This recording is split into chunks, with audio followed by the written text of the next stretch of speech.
ভারতের স্বর্ণের খনি যেভাবে পাকিস্তানের দখলে চলে যায়, পাকিস্তান এখান থেকে আয় করে নেবে প্রায় 800 বিলিয়ন রুপি। পাকিস্তানি টাকায় প্রায় 800 বিলিয়ন রুপি, যেটা ভারত তার মোট অর্থনীতির হিসাবটাও চোখে দেখেনি। এত বিপুল পরিমাণ অর্থ।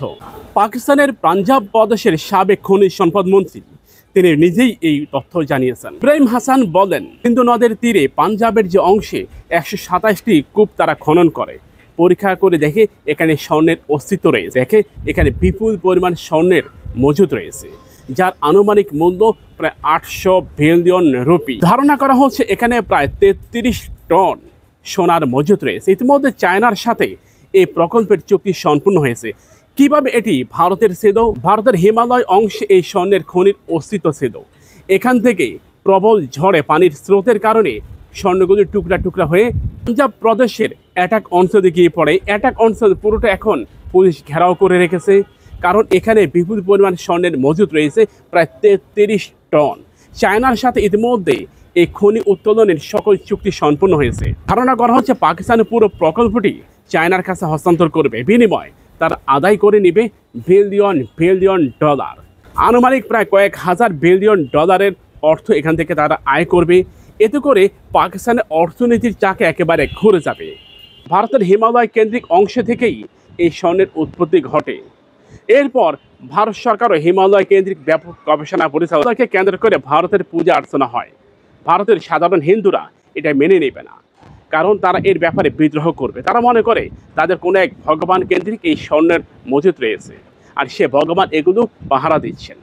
সে কারণে ভারত সরকার চাইলেও এগুলো উত্তোলন করতে পারবে না।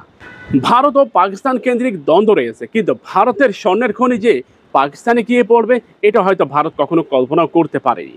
অর্থনৈতিকভাবে পাকিস্তান বিপুল পরিমাণে ঋণ রয়েছে চায়নার কাছে। চায়নার কাছে তাদের বিপুল অঙ্কের ঋণ রয়েছে। হয়তো এই ঋণ পরিশোধ হবে এই স্বর্ণের কারণে। এতে করে পাকিস্তান হয়তো চিরদিনের জন্য ঋণ মুক্ত হবে। পাকিস্তানের অর্থনৈতিক ক্রাইসিস রয়েছে। ধারণা করা হয় যদি পাকিস্তান অর্থ পেয়ে যায়, তাহলে পুরা পৃথিবীর সুপার পাওয়ারের তকমা তাদের কাছে যাবে, কারণ তাদের কাছে রয়েছে পারমাণবিক অস্ত্র। পারমাণবিক প্রকল্পকে এগিয়ে নিতেও পারতেছে না পাকিস্তান অর্থের কারণে। আর এই বিশাল স্বর্ণের খনি, 800 বিলিয়ন রুপির এই স্বর্ণের খনি পাকিস্তানের সামরিক, আধা সামরিক, অর্থনীতি, কৃষিখাত এবং শিক্ষা খাত, বৈজ্ঞানিক খাত, পুরো অঞ্চলকে আমূল পরিবর্তন ঘটিয়ে দিবে। পাকিস্তানের সাধারণ জনগণ থেকে শুরু করে পাকিস্তানের মিডিয়া পাড়ায় রীতিমতো এই স্বর্ণের খনি নিয়ে একটা আনন্দ উৎসব চলতেছে। পাকিস্তানিরা মনে করে যে এই মুহূর্তে তাদের এই অর্থটা এটি আল্লাহ সুবহানাহু ওয়া তাআলা কর্তৃক একটা নিয়ামত। যেখানেই পাকিস্তান কোণঠাসা হয়ে পড়ে, কোনো না কোনোভাবে পাকিস্তান সেই কোণঠাসা অঞ্চল থেকে উঠে আসে।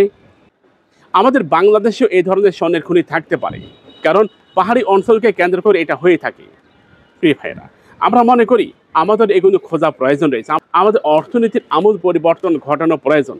অবশ্যই বাংলাদেশ যে চোরের অঞ্চল, এটা অনেক আগেই উধাও হয়ে যাবে, অদৃশ্য হয়ে যাবে। খনি উত্তোলন করার পর, আমাদের বাংলাদেশে খনি উত্তোলন করার পর এরপর জানানো হবে এখানে আদতে কিছুই ছিল না। এখানে শুধু তামা ছিল, লোহা ছিল, পারদ ছিল, স্বর্ণ ছিল না।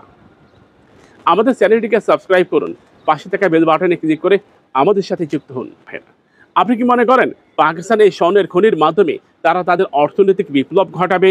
আর ভারত এখন কোভাল চাপড়াচ্ছে। হায় হায়, যেই পানি বন্ধ করে দিব বলতেছি, আর সেই পানির স্রোতেই সকল অর্থ, ঐশ্বর্য সব কিছুই তাদের ঘাড়ে গিয়ে পড়লো।